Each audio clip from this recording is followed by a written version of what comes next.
पश्चिम बंगाल में हाल ही में कुछ ऐसा हुआ जिसने लोकतंत्र की जड़ों को हिलाकर रख दिया है।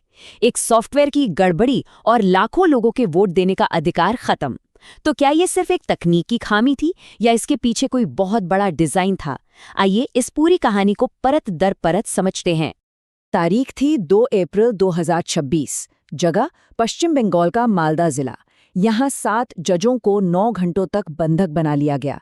लेकिन रुकिए, ये लोग कोई पेशेवर अपराधी नहीं थे। नहीं, ये थे टीचर, किसान, दुकानदार, मतलब वो आम नागरिक जिनका वोट देने का अधिकार रातों रात उनसे छीन लिया गया था।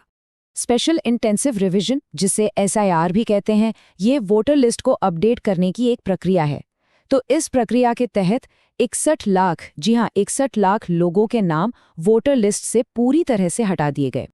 और बात यहीं खत्म नहीं हुई। 60 लाख और लोगों को एक बिल्कुल नई और अजीब सी कैटेगरी में डाल दिया गया, संदिग्ध मतदाता। इसका सीधा सीधा मतलब ये था कि अब उनके वोट देने के अधिकार पर एक बड़ा सवालिया निशान लग चुका था। तो अब सवाल ये उठता है कि पश्चिम बंगाल में हर 6 में से 1 वोटर के लोकतांत्रिक अधिकार पर अचानक ये सवाल कैसे खड़ा हो गया? इसका जवाब हमें इस पूरे संकट के एक तकनीकी कारण की तरफ ले जाता है। इस पूरी उथल-पुथल के केंद्र में है एक सॉफ्टवेयर, एक ऐसा एल्गोरिदम जिसे बिना किसी जांच, बिना किसी जवाबदेही के लोकतंत्र को फिर से लिखने की एक बहुत बड़ी ताकत दे दी गई। ये सब कुछ बहुत तेजी से हुआ।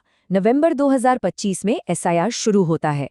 इसके ठीक बाद 20 साल पुराने रिकॉर्ड्स को आज की लिस्ट से मिलाने के लिए एक नया, बिना टेस्ट किया हुआ सॉफ्टवेयर इस्तेमाल किया जाता है। फिर 28 फरवरी 2026 को विवादों से भरी फाइनल वोटर लिस्ट आ जाती है। लेकिन असली कहानी तो इसके बाद शुरू होती है। 24 मार्च को ये पता चलता है कि एक बहुत बड़ी गड़बड़ी की वजह से लगभग पूरे 7 करोड़ वोटरों को ही संदिग्ध मान लिया गया था। अब सवाल है कि किसी को संदिग्ध वोटर बनाया क्यों गया?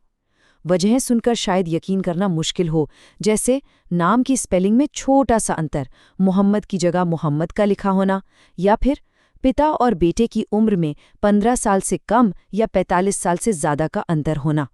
भारत जैसे देश में जहां कागजों में ऐसी छोटी मोटी गलतियां बहुत आम हैं, लोगों ने अपना वोटिंग का अधिकार खो दिया।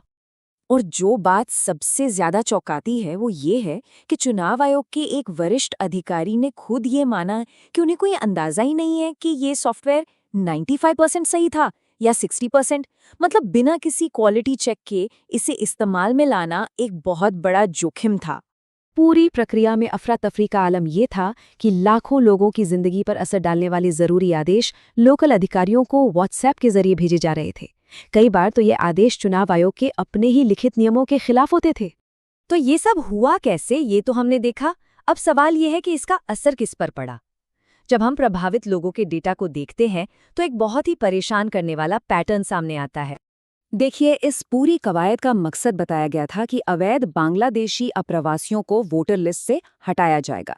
लेकिन डेटा कुछ और ही कहानी कहता है। सबसे ज्यादा अनमैप्ड वोटर, यानी वो लोग जिनका पुराना रिकॉर्ड नहीं मिला, वो हिंदू दलित शरणार्थी निर्वाचन क्षेत्रों में थे। ये आंकड़ा राज्य के औसत से लगभग दोगुना था। इस टेबल को देखिए। अगर मकसद घुसपैठियों को पकड़ना था तो मुस्लिम बहुल इलाकों जैसे डोमकल और रानीनगर में अनमैप्ड वोटर इतने कम क्यों हैं? और वहीं मतुआ समुदाय, जो कि हिंदू शरणार्थी हैं, उनके इलाकों में ये दर राज्य की औसत से दोगुने से भी ज्यादा क्यों हैं? ये आंकड़े मेल नहीं खाते।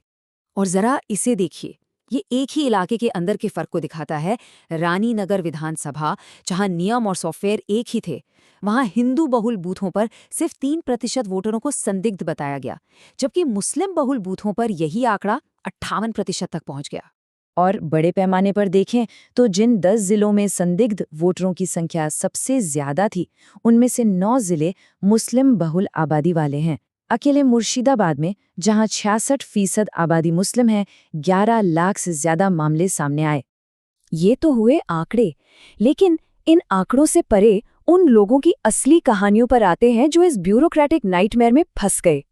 कलकत्ता हाईकोर्ट के एक रिटायर्ड जज जस्टिस शहीदुल्ला मुंशी, उनका नाम भी वोटर लिस्ट से हटा दिया गया था।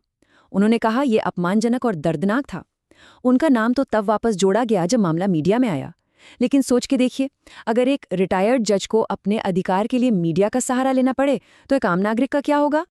और ये कोई इक्का दुक्का गलती नहीं थी।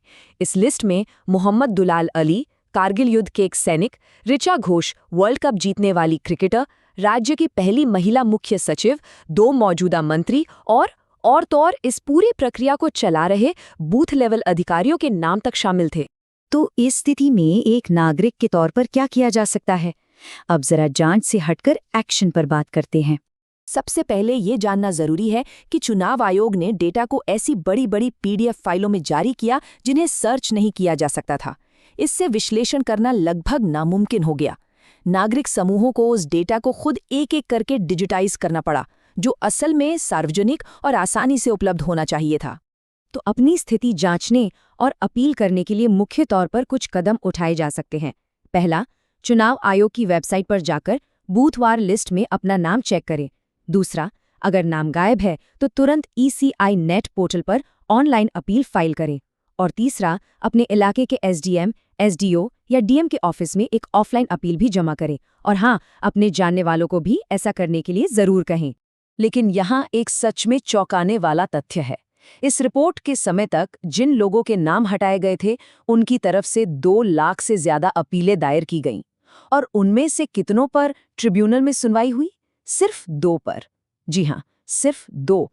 तो आखिर में एक बहुत बड़ा सवाल बचता है। जब एक बिना जांचा परखा एल्गोरिदम किसी नागरिक के वोट को मिटा सकता है, तो लोकतंत्र का क्या होता है? ये एक ऐसा सवाल है जो सिर्फ पश्चिम बंगाल के लिए नहीं, बल्कि हर उस जगह के लिए मायने रखता है जहां लोकतांत्रिक अधिकारों की बात होती है।